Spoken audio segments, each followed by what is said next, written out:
Ini adalah sebuah kehamilan pada 23-24 minggu, di mana pasien datang juga tanpa rujukan. Jadi karena pasien cemas dan bingung akibat dikatakan oleh dokter sebelumnya bahwa ada penumpukan cairan di kepala, juga tidak dirujuk pada konsultan veto untuk mencari penyebab lebih lanjut.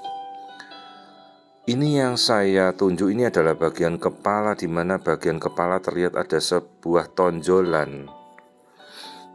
Ini adalah kasus meningocele, di mana pada tempurung kepala bagian belakang ini pecah.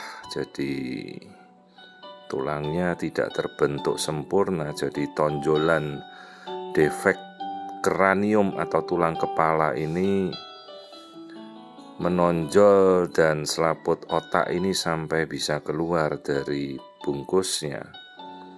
Perhatikan juga bagian otak yang isinya air. Jadi ya jaringan otak sudah rusak hampir seluruhnya dan menjadi kondisi hidrosefalus.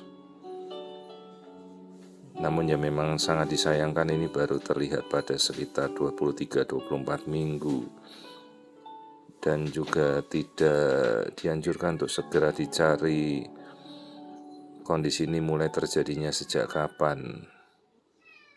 Apakah murni karena suatu kondisi bawaan kelainan atau infeksi parasit, infeksi virus, ataukah memang ada kelainan penyumbatan pada saluran otaknya yang menyebabkan jaringan otak ini seluruhan rusak diganti oleh air. Jadi ini ada suatu kasus yang awalnya sebenarnya ventriculomegali lalu dia membesar. Masalahnya kalau sekedar hidrosefalus saja, tidak ada tonjolan bagian belakang yang menonjol keluar tadi. Jadi jelas bagian otak ini memang tulangnya ada yang bocor, jadi tidak menutup seluruhnya. Beda lagi dengan kasus akrania atau anencefali. Ini struktur tempurung kepalanya ada, tapi ini yang kita lihat tonjolan di belakang kecil itu. Ini tulang kepalanya jadi ada yang bolong.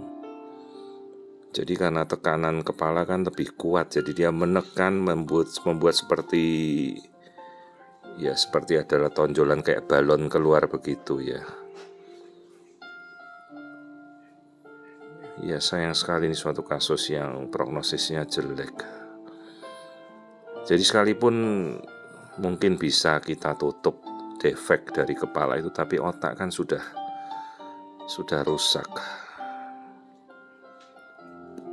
Jadi terlihat nih bagian wajah dari depan tidak ada kelainan, tapi kelihatan kan kepalanya membesar. Tulang hidungnya ada. Ya selama masih dalam kandungan dia masih bergerak aktif, hanya kan nanti begitu misalnya bayi ini lahir, kelak fungsi motorik, pergerakan, semua fungsi-fungsi luhur seperti akal budi, kepandaian, IQ kan semua juga pasti akan terpengaruh ya. Ya sayang sekali kita harus menjelaskan pada orang tua bahwa ini struktur otaknya sudah hancur. Lihat bagian yang kita tunjuk ini, sisanya adalah air dengan bagian tonjolan belakang yang terlihat seperti ada tonjolan kayak balon menjendal ke belakang itu. Ini bagian dari meningocele. Nah ini perhatikan bagian tulang belakangnya juga skoliosis. Kemungkinan juga ada spina bifida atau tulang belakangnya ini pecah, terbelah.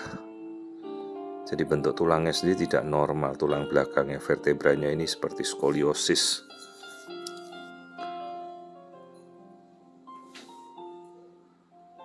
Sayang sekali sekalipun bayi ini kelak bertahan, tentu fisiknya juga cacat dan fungsi-fungsi otaknya pasti terganggu. Ini 23 minggu menjalani minggu ke-24 ya. dengan prognosis ya kondisinya mungkin untuk fungsional bayi ini akan sangat berat. Ya kita harus menjelaskan dengan apa adanya pada orang tuanya kondisi yang terjadi. Dan bagaimana kita menyampaikan pada dokter yang memeriksa awal, karena tidak ditemukan kondisi ini pada pemeriksaan sebelumnya. Namun karena ini kan kasusnya bukan suatu kasus yang dirujuk ya, saya hanya bisa menyampaikan pada keluarganya juga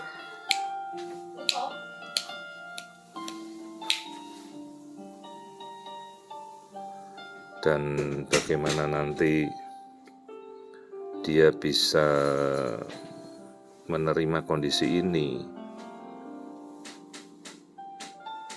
Saya hanya memberikan laporan ya, kita memberikan penjelasan dalam hasil tertulis apa yang kita temukan, tinggal nanti ya kembali didiskusikan dengan dokter dan keluarganya lah. Jadi ini suatu kasus di mana sudah terjadi hidrosefalus dengan jaringan otak yang sudah rusak disertai adanya meningocele di bagian tempurung kepala bagian belakang. Jadi tempurung kepalanya ada defek. Ya bisa dikatakan seperti tempurung kepalanya ada yang struktur tulangnya ada yang pecah, disertai skoliosis dan kemungkinan adanya spina bifida. Ini yang kita lihat tulangnya bisa melekuk sangat tajam seperti tertekuk 90 derajat ke belakang itu ya. Tulang punggungnya, skoliosis dan spina bifida. Sementara menuju ke bagian otaknya, bagian otak bagian bawah itu rusak sudah dengan bagian kepala yang ada yang bolong di belakang struktur tempurung kepalanya.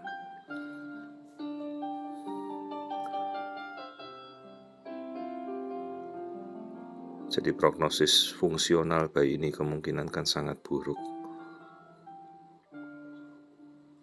Selama dalam kandungan dia pasti akan bertahan, tapi bagaimana nanti fungsi dari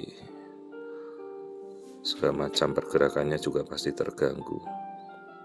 Ini kemudian kita melihat bagian jantung. Ternyata jantung ini terdorong.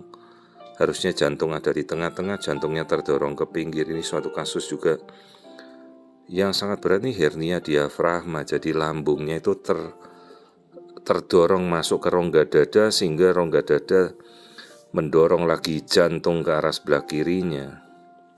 Jelas ini juga prognosisnya kan lebih menambah perburukan. Hernia diafragma suatu kasus yang sangat berat untuk ditangani. Membutuhkan tindakan pembedahan segera untuk merekonstruksi lambungnya kembali ke posisi normal di rongga perut. Sementara rongga dadanya ini jantung sudah terdorong. Akibatnya kan dengan sendirinya paru-paru juga pasti tidak berfungsi salah satu sisinya. Jadi ini prognosisnya benar-benar buruk. Jadi kasus dengan hidrosefalus, meningocele, defek kranium, tulang kepalanya bagian belakang ada yang bocor, kemudian jantungnya terdorong karena ada lambung yang naik ke rongga dada, paru-parunya praktis juga tidak berkembang salah satu sisi. Jadi suatu kasus multiple congenital anomali. Kita belum tahu apa hubungannya dengan genetik dan saya anjurkan juga mereka melakukan pemeriksaan genetika segera untuk kita tahu. Karena resiko berulangnya kalau ini kondisi genetik kan bisa 1% terjadi berulang kali pada kehamilan berikutnya. Ini bayinya laki-laki, sayang sekali kondisinya sedemikian buruk. Dan kita perlu menjelaskan pada orang tuanya kondisi tersebut sangat-sangat buruk.